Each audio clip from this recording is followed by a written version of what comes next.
Put your headphones on. Now. Welcome to Dreadloop, where the silence feels heavier. The first rule wasn't written down. It wasn't in the employee handbook, and it wasn't on the sticky note plastered to the side of my computer monitor. It was just something everyone knew, something that hung in the air of the main office like the smell of old floor wax and dust. Leave before the final bell. Not when the bell rings. Before. You need to be in your car, engine running, keys in the ignition, before that sound cuts through the building. If you're still inside when it rings, you're not staff anymore. You're just another thing left behind after hours. I learned that on my third day.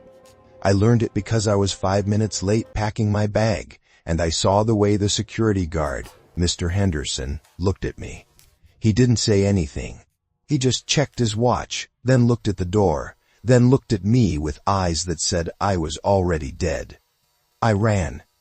I didn't stop to lock my computer. I didn't stop to say goodbye to Principal Carr. I just ran to the parking lot, and I was peeling out onto the main road when the bell rang. It was a deep, mechanical sound, not electronic, like a giant hammer hitting a giant piece of brass. It vibrated in my chest all the way home.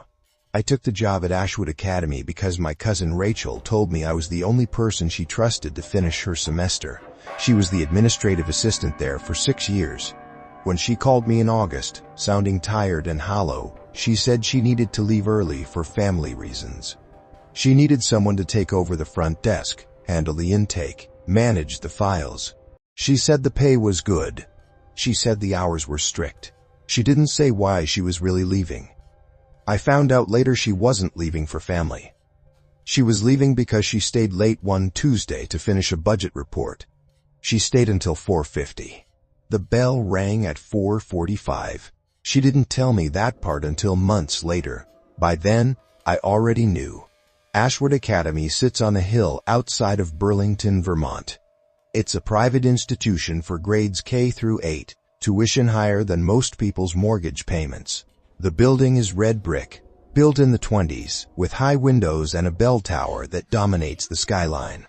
From the road, it looks like a normal school, maybe a bit too well kept. The grass is always cut. The windows are always clean. There are no graffiti marks on the walls, no broken panes, no signs of wear. Inside, it's quieter than a school should be. I started in September. The air was already cooling down, the leaves turning that specific Vermont shade of burnt orange. My office was in the main administration wing, right near the front entrance. I had a desk, a computer, a phone, and a view of the hallway where the students lined up for dismissal. My job was simple: answer the phones, sign in visitors, file the attendance records, process the permission slips. It was boring work. The kind of work that lets your mind wander. That's dangerous here. You're supposed to focus. You're supposed to watch the clock. Principal Carr was the one who hired me. She was a tall woman with gray hair cut sharp around her jaw.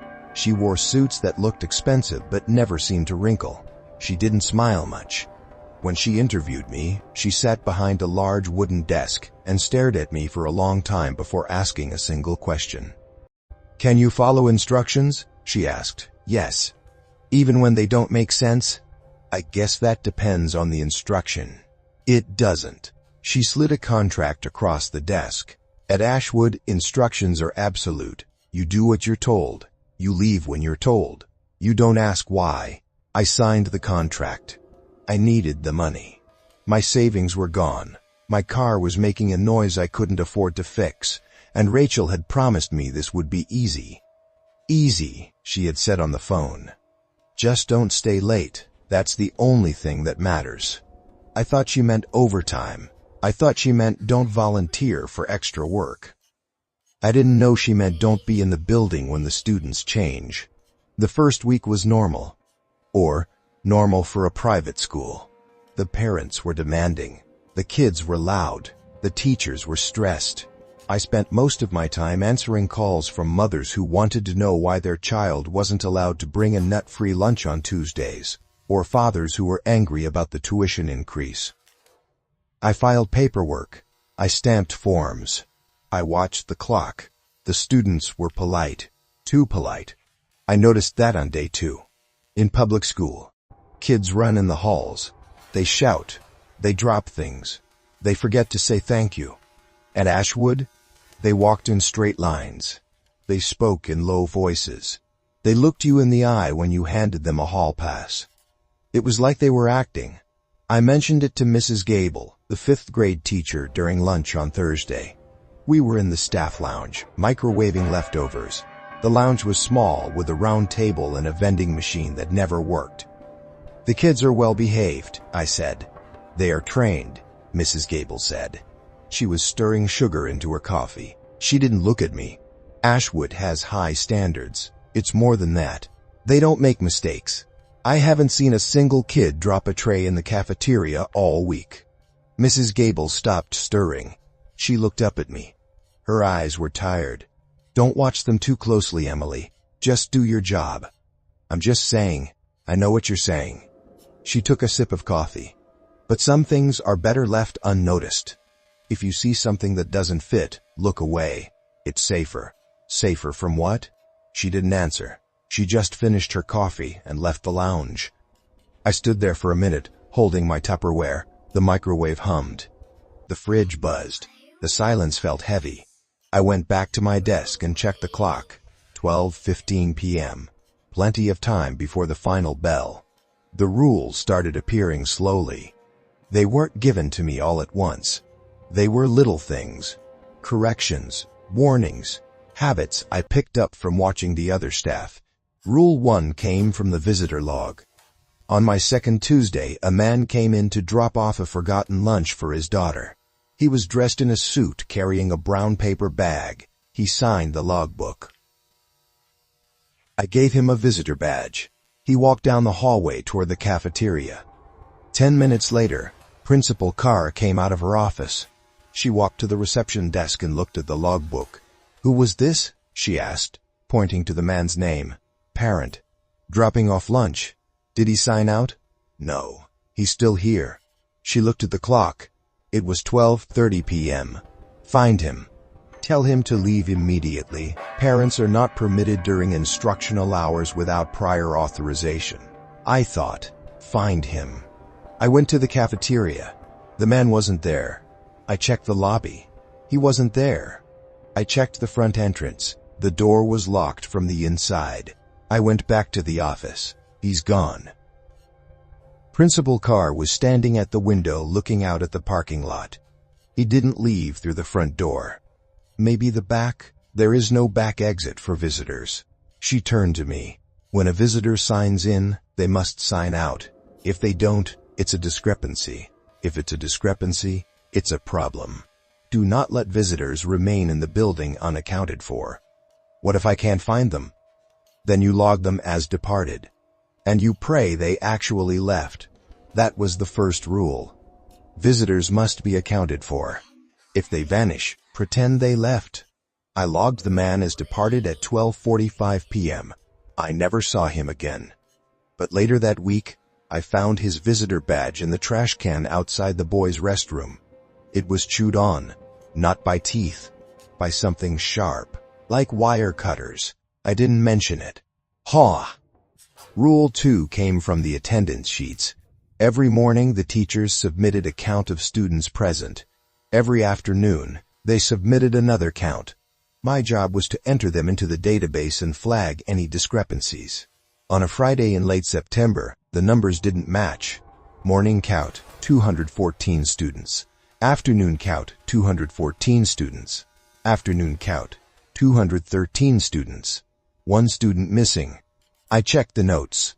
No early dismissals, no nurse visits, no phone calls from parents picking up a sick child. I went to Principal Carr. "We have a missing student." She didn't look up from her computer. "Name?" "I don't know." The teachers didn't specify which one. "Check the roster." I did. Everyone is marked present in the morning. One is marked absent in the afternoon. But no one left. She stopped typing. She leaned back in her chair and looked at me. "Is the building secure?" "Yes." I checked the doors. "Then the student is still here. Should I call the parents?" "No." "Why not?" Because if the student is still here, they aren't missing. They're just elsewhere. She stood up. Mark the afternoon count as 2:14. Adjust the record. But that's lying. It's correcting an error. She walked around the desk. Sometimes the system makes mistakes, Emily. The database thinks a student is gone when they aren't. Or it thinks a student is here when they aren't. Your job is to make the numbers match reality, and the reality is that everyone is accounted for. What if a parent calls? They won't. How do you know? Because parents don't call about students who aren't theirs. She walked past me and went into the hallway. I stood there holding the attendance sheet. I adjusted the count. I made the numbers match. But I kept the original sheet. I folded it and put it in my drawer. Rule 3 came from the bell itself. I mentioned the bell earlier. The final bell rang at 4:45 p.m. every day. It signaled the end of the instructional day. It signaled the start of the dismissal process. Buses arrived at 4:50. Parents arrived at 4:55. By 55:15 the building was empty. But sometimes the bell rang early. It happened on a Wednesday in October. I was filing permission slips for the spring field trip. The clock on my computer said 2:30 p.m. Classes were still in session. The bell rang. Once. Twice. 3 times. It wasn't the electronic chime they used for class transitions. It was the big bell, the one in the tower. I froze. I looked at the hallway. The doors to the classrooms opened. Students poured out, but they weren't running. They weren't talking. They were walking in single file, heads down, arms at their sides. They moved like soldiers, like machines. Teachers came out of their rooms. They didn't try to stop the students. They just stood in the doorways and watched them pass. I stood up. Should I? Mr. Henderson, the security guard, appeared at the office window. He was holding a radio. He shook his head. Sit down. I sat down. The students walked past the office, hundreds of them, silent, uniform. I watched their faces. They looked blank, not tired, not bored, blank, like someone had turned off the light behind their eyes. When the last student passed, the hallway was empty. The teachers went back into their classrooms. The bell stopped. I looked at the clock. 2:35 p.m. Principal Carr came out of her office. She looked at me. Continue working. What was that? Fire drill. It wasn't a fire drill. It wasn't a fire drill. No one evacuated. It was a specialized drill for emergency containment. She went back into her office. Do not leave your desk. I didn't leave my desk, but I watched the security cameras. On the screen, I saw the students go into the classrooms. They sat at their desks. They didn't move. They didn't take out books. They just sat there, staring at the front of the room, for an hour, until the bell rang again at 3:35 p.m. Then they moved. They started talking. They started breathing. They started being kids again. I deleted the footage from my computer later that night. I wasn't supposed to have access to it, but I did. And I didn't want anyone to know I saw it. By November, I knew something was wrong with the students. It wasn't just the behavior, it was the biology. I noticed it first with a boy named Leo. He was in 4th grade. He came to the office every Monday to pick up his allergy medication. I handed him the cup. He took it. He swallowed the pill. One Monday, he dropped the cup. It rolled under the desk. I bent down to get it. Leo bent down too. His arm moved wrong. It didn't bend at the elbow. It bent in the middle of the forearm, like a hinge. I froze. I looked at him. He looked at me. His eyes were dark. Too dark. The pupil filled the entire iris. "Thank you," he said. His voice was flat. No inflection. I handed him the cup. My hand was shaking. He walked away. His arms swung normally as he walked. I went to the bathroom and washed my hands. I scrubbed them until they were red. I told myself it was a trick of the light, but joint hyperextension, something normal. But I started watching them, all of them. I watched how they ate. They didn't chew much. They swallowed food whole sometimes. I watched how they played. They didn't laugh. They made sounds that resembled laughter, but it was too rhythmic, too consistent. I watched how they bled.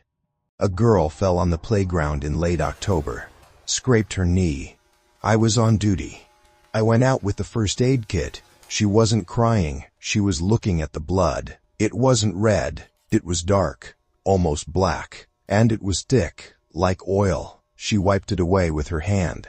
The skin underneath was pale, gray. "Are you okay?" I asked. "I am functional," she said. I bandaged the knee. I sent her back to class. I went to the nurse's office. Mrs. Kowalski was filing paperwork. "Leo's arm," I said, "and Sarah's blood." Mrs. Kowalski didn't look up. "They're fine. Their blood is black. It's iron supplements. Makes it look dark. His arm bent in the middle. He's flexible. I know what I saw." She stopped filing. She turned to me. "Emily, you've been here 2 months. You've seen things. You've noticed things. And you're still here. That means you're doing your job correctly. Keep doing your job. Don't diagnose the students. Don't examine the students. Just process them. Process them. Attendance, forms, permissions. That's your job. You process the paperwork. You don't process the children." She went back to filing. I left the office. Process the paperwork. Don't process the children. It sounded like they weren't children at all. The 3rd floor was restricted. I knew that from the start. The elevator didn't go there. The stairwell door was locked. There was a sign on the door. Authorized personnel only. Structural instability. But I saw lights up there. At night, when I was locking up the office, I'd look up at the windows. The 3rd floor was dark during the day. But after 5 p.m., sometimes lights came on. Not electric lights. Candlelight. Flickering. Orange. I asked Mr. Devon, the maintenance manager, about it. He was fixing a leak in the boys' bathroom on the 2nd floor. "The 3rd floor," I said. "Is anyone up there?" He tightened a pipe. "No. I see lights. Reflections. From the street. There are no streets visible from the 3rd floor. It faces the woods." He stood up. He wiped his hands on a rag. "You see a lot, Emily. I pay attention. That's the problem." He looked at me. "The 3rd floor is storage. Old records, old furniture, things we don't use. Then why the lights? Security patrols. At night, sometimes." He packed his toolbox. "You should go home. It's almost 4:40. It's 2 o'clock. Time moves differently in this building. You know that." He walked away. Time moves differently. I checked my watch. 2005 p.m. I had been talking to him for 10 minutes, but it felt like an hour. I started digging into the records. There was an archive room in the basement. It was unlocked. No one ever went down there. It smelled like mold and paper. I went down during my lunch break. I brought a flashlight. The files were organized by year. 1920 to present. I pulled the files from 1920, the first year the school opened. The enrollment records were handwritten. The names were familiar. Hensley, Carr, Devon, Henderson, the same families. I pulled the files from 1950. Same names. I pulled the files from 1950. Same names. I pulled the files from 1980. Same names. I pulled the files from today. Same names. Leo Henderson, Sarah Carr, Michael Devon, the children of the staff. But the staff looked old. The children looked young. And the names never changed. I went back to the 1920 file. I found a photo. It was a class picture. 30 students. 1 teacher. The teacher was Principal Carr. She looked exactly the same. Same hair, same face, same suit. I dropped the photo. It wasn't just the students, it was the staff too. They weren't aging. I went back upstairs. I felt sick. I sat at my desk. I watched the clock. 4:30 p.m. I needed to leave, but I couldn't. I had to know. I walked to the stairwell. The door to the 3rd floor. It was locked, but the lock was old, a simple deadbolt. I had a paperclip in my drawer. I bent it. I went to the stairwell. The hallway was empty. The lights were dimming. The sun was setting. I picked the lock. It took me 5 minutes. My hands were shaking. The door clicked open. I pushed it. It creaked. I stepped inside. The third floor was not storage. It was a classroom. Desks. Chairs. A chalkboard. But the desks were made of metal. Cold. Industrial. The chairs had straps. Leather straps. On the walls there were diagrams. Anatomy charts. But not human anatomy. Muscle structures that didn't match. Bone densities that were too high. Organ placements that were wrong. And photos. Hundreds of photos. Students. Sleeping. Connected to machines. Tubes in their arms. Wires on their heads. I walked to the desk at the front of the room. There was a logbook. I opened it. Subject 402, integration complete, mimicry stable, day cycle operational. Subject 403, integration failed, disposal required. Subject 404, integration complete, mimicry stable, day cycle operational. Dates, every day. For 100 years. I heard a sound behind me. I turned. Principal Carr was standing in the doorway. She wasn't angry, she wasn't surprised. She looked tired. "You shouldn't be here," she said. "What is this?" "It's a school." "For what?" "For them." She gestured to the room. "They need to learn how to be human. It's not easy. It takes practice. It takes supervision." "What are they?" "Neighbors. Visitors. Things that live in the woods. They want to be here. They want to live among you. So we help them." "You help them pretend?" "We help them survive. If they don't learn the rules, they slip. They show too much. And then people notice. And then people panic. And then things happen." "Like what?" "Like fires. Like disappearances. Like accidents." She walked into the room. She ran her hand over a metal desk. "We keep the peace, Emily. We keep the boundary. The school is the buffer. And the staff, we watch, we guide, we correct. And the students who fail, disposal." I backed up. "I'm leaving." "You can't." "Why?" "Because you've seen the third floor. You've read the log. You're part of the system now." "I quit." "You can't quit a system. You can only leave it. And if you leave it, you take the knowledge with you. And knowledge is dangerous." "I won't tell anyone. You already know. That's the problem." She looked at her watch. "It's 4:40 p.m. I know. The bell rings in 5 minutes. If you're still here when it rings, you become part of the curriculum." "What does that mean?" "It means you stop being staff. And you start being a student." I ran. I ran down the stairs. I ran through the hallway. I ran to the front door. It was locked. I pounded on the glass. "Let me out." Mr. Henderson was standing on the other side. He shook his head. "Rule 7, he said. Never stay after the final bell. Open the door. Too late." The bell rang.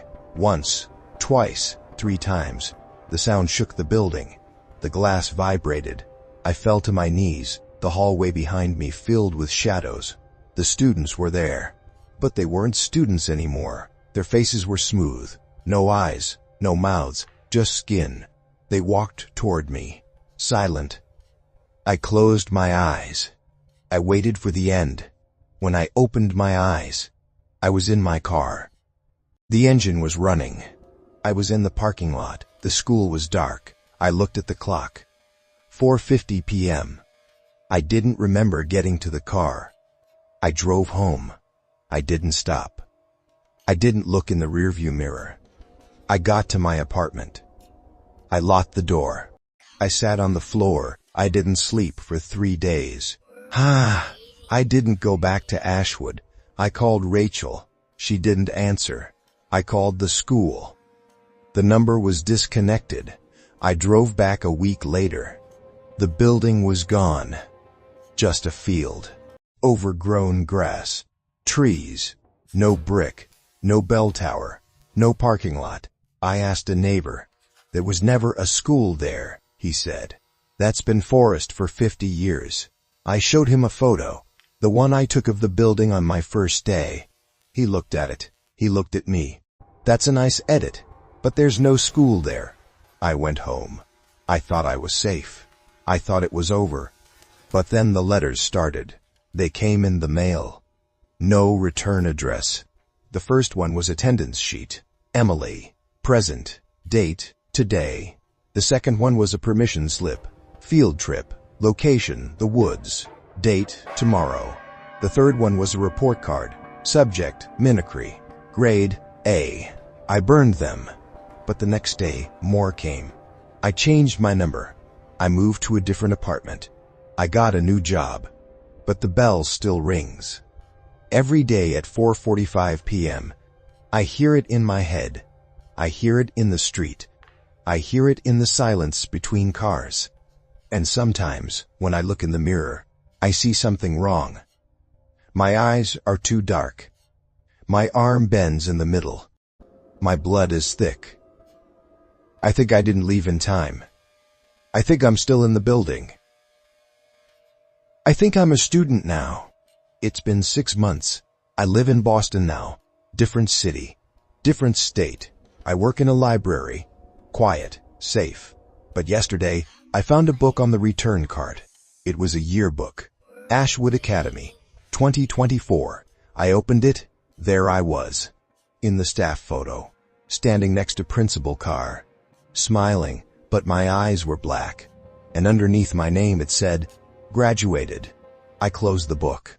I put it in the bin. I went home. I locked my door. I sat on my couch. I waited. At 4:45 p.m., the bell rang. It didn't come from outside. It came from inside my apartment. From the hallway. From the closet. From inside my head. And from the other side of my door, a child whispered, "You're late for class." I didn't answer. I didn't move. I just waited for the door to open. Because I know the rule now. You can leave the school, but you can't leave the class, and the bell always rings. I tried to ignore it. I told myself it was stress. I told myself it was trauma. I told myself I needed sleep. I went to a doctor. I told him I was hearing things. He gave me pills. I took them. The bell still rang. I went to a therapist. I told her about the school. She told me it was a hallucination. She told me to ground myself. How? I asked. Focus on the present. What do you see? I see the door. Is it locked? Yes. Then you're safe. It's not locked from the inside. She wrote something on her pad. We'll schedule another session. I didn't go back. The letters got worse. They started including photos. Me at the grocery store. Me at the library. Me sleeping in my bed. Taken from inside the room. I checked the locks. I checked the windows. I bought cameras. The cameras showed nothing. But the photos kept coming. One photo showed me standing in the hallway of my apartment building. I wasn't wearing my clothes. I was wearing a uniform. Gray, stiff, old-fashioned. And I was holding a book. The logbook from the 3rd floor. I burned the photo. That night, the bell rang at 2 a.m. I woke up. The door was open. I locked it. I pushed a chair against it. I sat on the bed with a knife. I waited until morning. I quit the library. I couldn't focus. I kept counting the patrons. Morning count, 50. Afternoon count, 51. One extra. I looked for them. A child. Sitting in the corner. Reading. He looked up at me. His eyes were black. He smiled. He didn't have teeth. I ran. I didn't go back. I'm writing this now because I need to leave a record. If you find this, don't look for Ashwood Academy. It's not there. It's everywhere. It's in the schools where the kids are too quiet. It's in the offices where the staff never age. It's in the towns where the same families live for generations. It's a system, and it needs staff, and it needs students. And if you stay too late, you become both. I packed a bag. I'm leaving tonight. I'm driving west.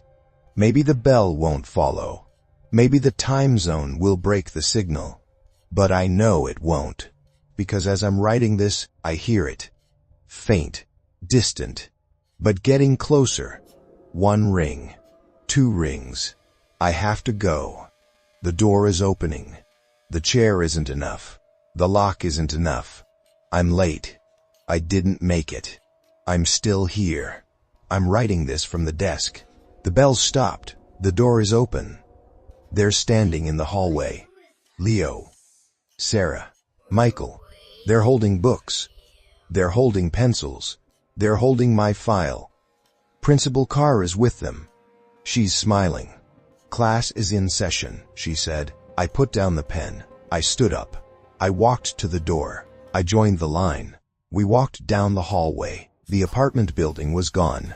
We were in the school. The brick walls, the bell tower, the 3rd floor. I sat at a desk. It was metal. Cold. The straps were there. I didn't resist. I knew the rule. Never stay after the final bell. But I did. And now I'm here. And tomorrow, I'll be a student. And maybe one day, I'll be a teacher.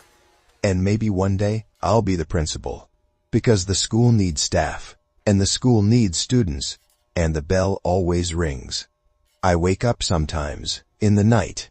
I think I'm in my bed. But I'm not. I'm in the dormitory. On the 3rd floor. The windows are sealed. The lights are dim. The other students are sleeping. They don't breathe. I don't breathe. We wait for morning. We wait for the bell. We wait to be human again. For 8 hours. Then, we go back to sleep. And we dream of the woods. And we dream of the things that live there.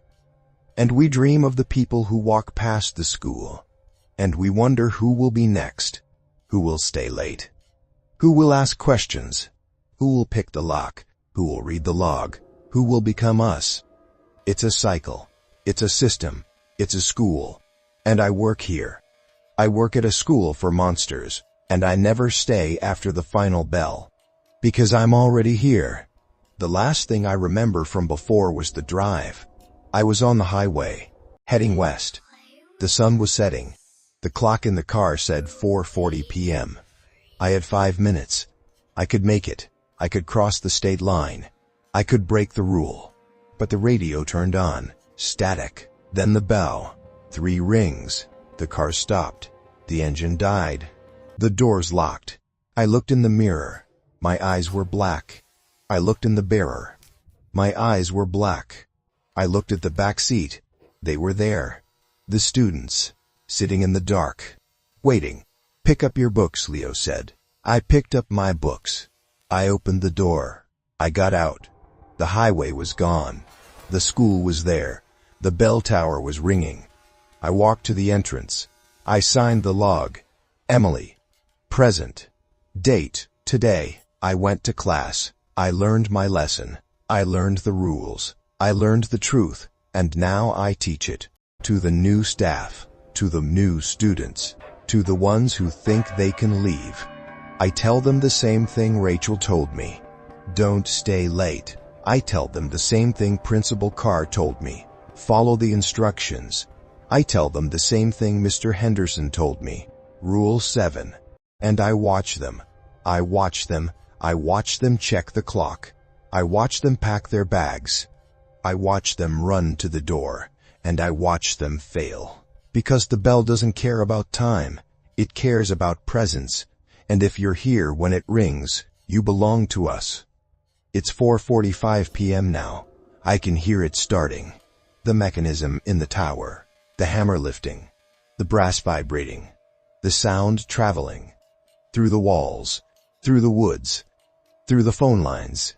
Through the internet. Through the air. It's everywhere. And I'm everywhere. It's everywhere. And I'm everywhere. I'm in the office. I'm in the classroom. I'm in the 3rd floor. I'm in the apartment. I'm in the car. I'm in the woods. I'm the student. I'm the teacher. I'm the principal. I'm the bell. And I'm ringing.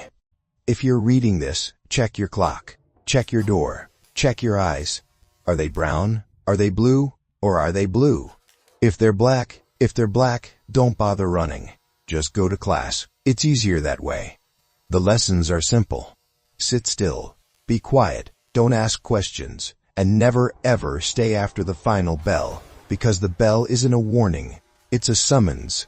And once it calls your name, you answer. I answered. And now I'm here. And now I'm writing. And now I'm waiting for you to take my place, to sit at this desk, to read this script, to hear this bell, to open this door. Welcome to Ashwood. Class is in session. The light is fading. The shadows are lengthening. The students are rising. They're coming for the desk. They're coming for the chair. They're coming for me. I have to go. The bell is ringing. 1, 2, 3. I'm late. I'm so late. And they don't like it when you're late. They keep you after class. And after class is forever. Goodbye. See you in the morning. If you wake up. If you're human. If you're still you. And not one of us. The end. Wait. It's not the end. It's never the end.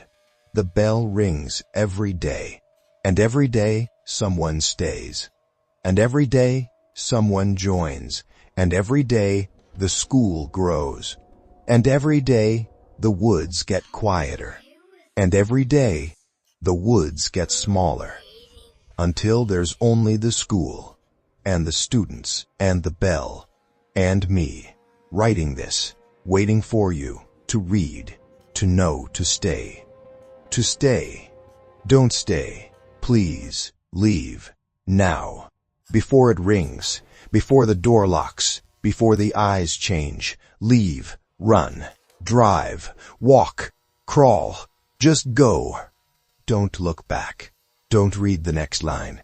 Don't turn the page. Don't listen to the sound. It's here. It's here. It's here. It's here. The bell. The bell. The bell. The bell. I'm sorry. I tried to warn you. But you kept reading. And now you know. And now you're part of it. And now you're late. 4:45 p.m. See you in class.